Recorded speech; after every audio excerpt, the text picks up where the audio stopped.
Hi, so this is my reaction video to Jeanne Dielman, and I thought it was really interesting. I know it could have a reputation as being boring because it's so long and it's a lot of slow, mundane kind of shots that don't have a lot of action or sound. But I thought that was kind of the whole point. I thought it was an interesting film because I thought you were almost supposed to ask, what is this film about, almost the whole time. And yes, I do know it's like you're supposed to take it as what a woman is doing, but I also thought it was interesting just to be constantly going along with her and being like, so what is this about? And so I kind of at first took it as maybe like the simplicity of kind of life itself, how, you know, in our own worlds, we feel like everything is going on so quickly, everything is moving around us so fast, and maybe we can't catch a hold. When in reality, if you take like a step back and you look at it, you're the only one really moving. You're picking things up, you're the one doing it. So at first, that's how I took it, more so like a simplicity of being alive. And then I kind of took it as perception. How do we perceive?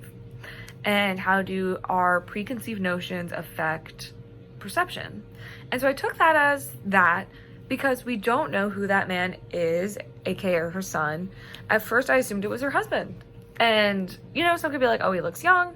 But I feel like you could argue that it's her husband. And I feel like age is something that, again, is perceived in this film.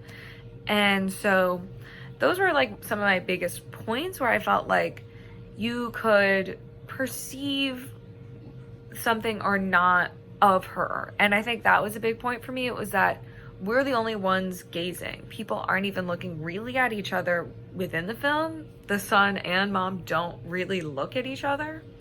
And so I felt like us being the only ones really gazing kind of meant, what does our perception mean and how does that affect people? Because I feel like we don't get the clarity that she is a sex worker for a really long time. I mean, I assumed pretty quickly, but I feel like that's also, again, asking, well, is that just my perception and my preconceived notions affecting how I perceive women? And does that hurt or benefit a stereotype?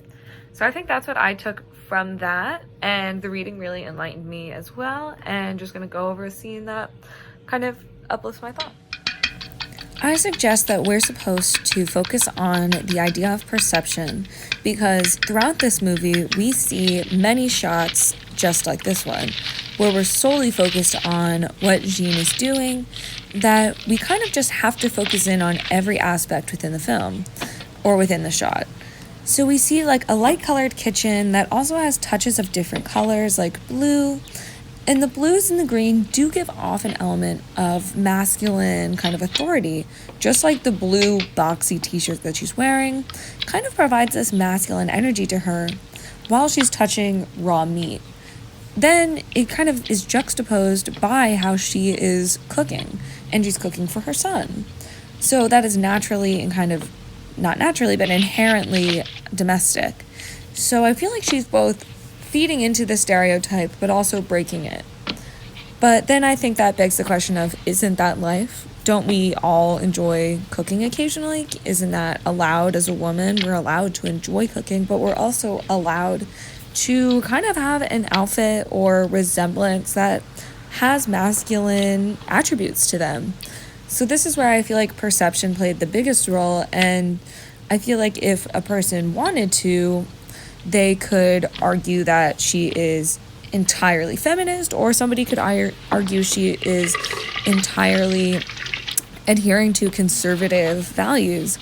But I think that is just her simply existing and owning who she is. And our perception is what creates the image of her.